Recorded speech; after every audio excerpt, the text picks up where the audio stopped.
Welcome to my first review of a game. It will be the review of Darksiders Warmastered edition. And to my person, I'm a daddy who plays video games and my playing style is easy mode, so if ever a game gives me the choice, I choose the easy way. What is Darksiders? Well, Darksiders is an action role-playing hack-and-slash Zelda-style game developed by Vigil Games and published by THQ Nordic. The enhanced port of the game Darksiders Warmastered Edition was released in November 2016 at a budget price for Microsoft Windows and for PlayStation 4 and Xbox One, and the Wii U release date is still unknown. Well, let's talk first about gameplay.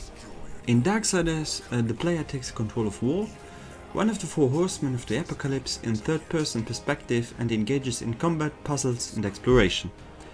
The world is divided into separate locations with many areas initially inaccessible until war regains many of his lost weapons and abilities.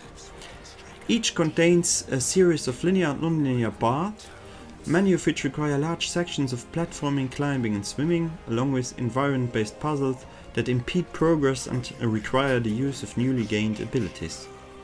War fights mainly against angels and demons and has unique ways to kill each particular type of enemy, usually tearing them apart painfully.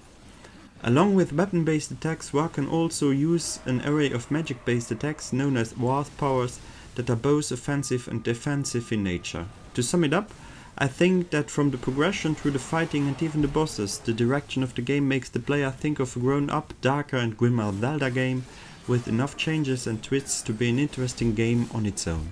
Now let's talk about graphics. It is an evidence that even a remaster of a 6-year-old game can stand on par with the graphical masterpieces that are modern AAA titles. Nevertheless, from a graphical viewpoint, I can say that the remaster has been executed pretty well, and at times I stop to admire the details on War's armor or the details of the landscape. The NPCs in the cutscenes are represented in astonishing ways, but it can be said that the 6 years of age can be seen at all times during the play, which is normal from a technical standpoint. The games run at 4K at a smooth frame rate on my PS4 Pro, and for my worn down eyes it seems to be a near constant 60 FPS. Let's say that the normal gaming dads will be happy with the presentation of the game and even encounter some really beautiful but never jaw-dropping moments. Next, let's talk about sound, music and voice. The voice acting is in my opinion done in an excellent way. War on its own is a grim, tough protagonist, and this is transported by his voice, which is always on point. The side characters are also always up to the task, and my special favorite is War's Guardian, voiced by Mark Hamilton himself. Close your eyes and it seems like a meaner version of the Joker himself.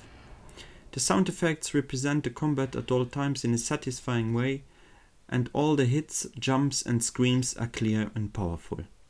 The music underlines the scenery in a satisfying way, but has not marked me for being epical nor really bad. It has to be noted that the remaster represents some odd sound and cutscene problems. In some rare cases the cutscenes end and the sound and voice continues to play. Recent patches have corrected the error in some situations, but for my personal playthrough the final cutscene ended abruptly, which forced me to watch it on YouTube. I hope that more patches will correct these annoying errors. Let's come to the fun factor of this game. Well, what can I say, other than I really like this game.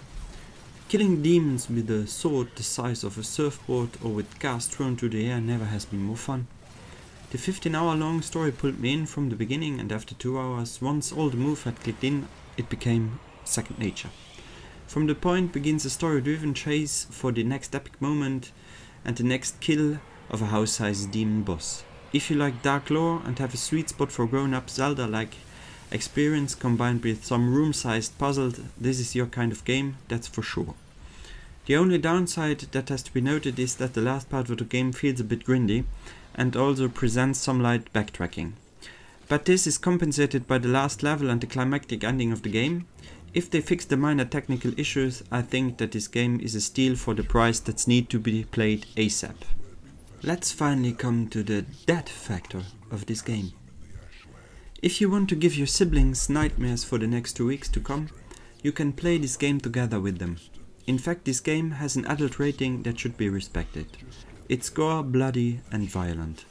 In my opinion, it should not be played with more children, whereas teenagers from 12 to 14 years onward could be acceptable, but that is up to everyone's own responsibility.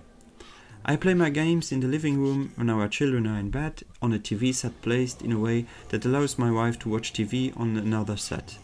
This game is perfect for some recreational gameplay after long work days and motivates by its story and atmosphere. The gameplay on the easy difficulty mode, which is my mode, allows for some chatting with my wife and does not deplete your last energy reserves after a long day. Some fights still need some concentration and the puzzles stay challenging without being unfair or impossible. So in my opinion this game is very dad friendly but certainly not kid friendly. And let's come finally to my rating. I rate this game a solid 8 out of 10 on the dad scale, which could be easily a 9 out of 10 if the technical issues did not occur mostly during the cutscenes.